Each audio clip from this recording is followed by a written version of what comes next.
music and dance that just does something to the soul, right? They are an incredible group of youth in our community to perform all these numbers. Amazing. So when I looked at the list for this evening, you know, this sold out in 3 days, guys. This room sold out in 3 days this year, which is really nothing short of miraculous, but actually it's a really beautiful picture of all the people that have gathered around Hopeprint. And so as I looked at the list of who would be filling these seats, my excitement grew to this beautiful space. Because this year has been an extra reflective one for me. It was 10 years ago this summer that I first started to walk the streets of the North Side, and I met my first New American families. And many of you who are in this room, you were there. You were there in those early days, and in kind of a cool way, you showed up tonight, and some of you, it's actually your first Gala, which is fantastic, and for some of you, this is your first time even being introduced to Hopeprint. It's a beautiful room filled with incredible people. But those of you who were gathering with us in those early days, you remember how crazy it was. We were going over to families' houses, and we were having people ask us for furniture. So we had a bunch of families, we had a bunch of furniture, we had U-Hauls, we had muscles, especially mine. And so we started collecting furniture. And Barb Heil, one of our diamond sponsors, she opened up one of her properties to store countless sofas and dining room tables. There were many of others of you that gathered with us in this room to share meals, and we ate incredible food like you had tonight, and we had all kinds of incredible hospitality, and very soon we knew that we had completely fallen in love with the people, and it was time to move into the community. And so we moved into Syracuse's north side, onto Lilac Street, and we opened up our homes and our lives to the resettled refugee community that surrounded us and all of the other people born right here in America that we now call neighbors. We shared with Anna and her sister Agnes countless plates of fufu and cassava. We laughed many, many laughs, cried many tears. We shared our lives. We learned the history of Africa from the voice of an Eritrean history teacher. We shared what it looked like to go through struggle, to embrace hope, and to go towards triumph. And many of you in this room, you were part of the crazy when you were teaching English. Anybody in here teach English in the bedroom? Some of you. I know there's at least one of you in here. There was English in the bedroom. There was college prep groups in the front yard. There were way too many kids in the backyard. And it was crazy, overwhelming, and beautiful. And it was very clear within months that this thing that we had stepped in to do was meant to stick. It was meant to stay. And so a number of you in this room stepped up, including quite a few people from Eastern Hills who gave of your money, and we were able to buy our first house in cash.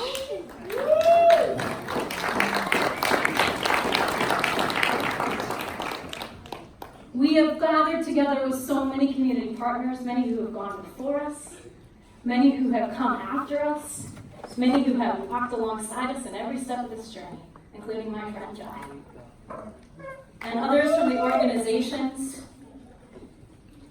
of Catholic Charities, Interfaith Works, Refugee Assistance Program, RISE, Northside Learning Center, New Americans Forum, New Americans Women's Empowerment, Northside Up. I could keep going, friends. There's so many of you in this room. And we have walked this journey together, much of it in the beginning without any money. We just had creativity and crazy people. But we showed up for the challenge, and some of you said, hey, we want to give some money to this thing. And so we were able to grow a budget and build on that. We were able to build on the creativity and this volunteer force that we had to walk alongside of families, and now we have a budget of $323,000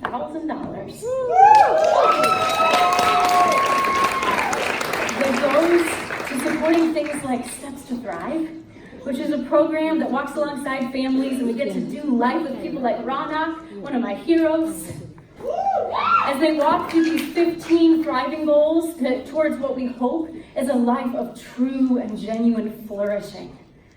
Or GCC, where we work with our students that you saw at the very beginning, who are talented, amazing people who are uniquely gifted as bicultural leaders, who we believe are the answer for the future, and they are going to lead, and we want to see them lead to their fullest potential.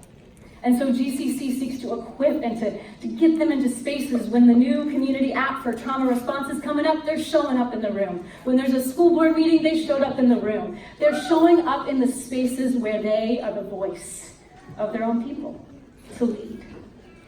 These are the types of programs that are happening because of you. And you know, it's been 10 years. And that's like a beautiful thing, but there's also some rough stuff in it. When reporters come and ask me questions, their favorite one is, so what's the hardest? And you know, there's a lot to that.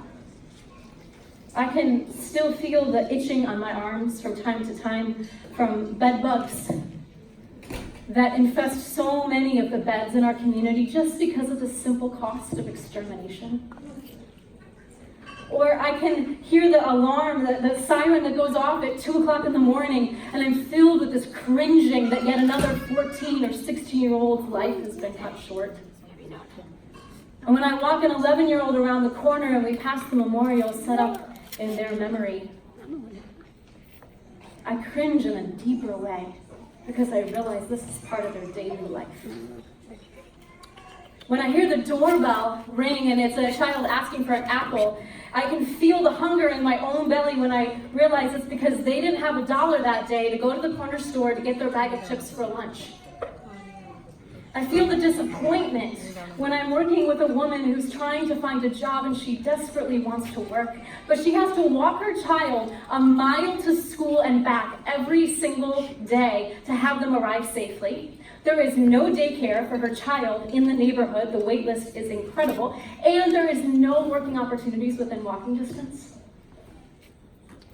You see, it's been 10 years. And I've learned a thing.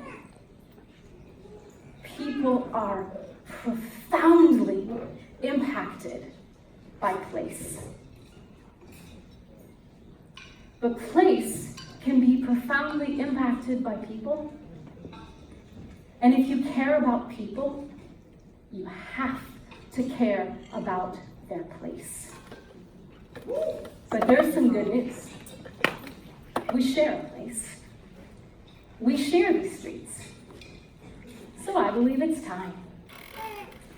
As we step into this next decade, we are stepping on a foundation alongside of a family that already fills this room and it would explode out of it if all of them were here.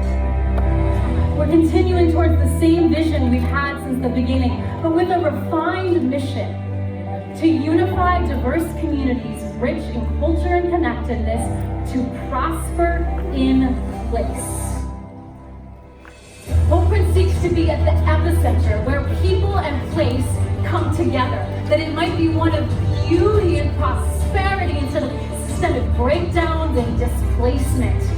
Tonight we're looking to raise $50,000 towards this work, and I believe we can, to activate our new office space for more community engagement, to be able to start a new social enterprise that creates in the neighborhood job opportunities, to explore home ownership pathways that are real and tangible for our families so that they can access family wealth building and all the things we all long for.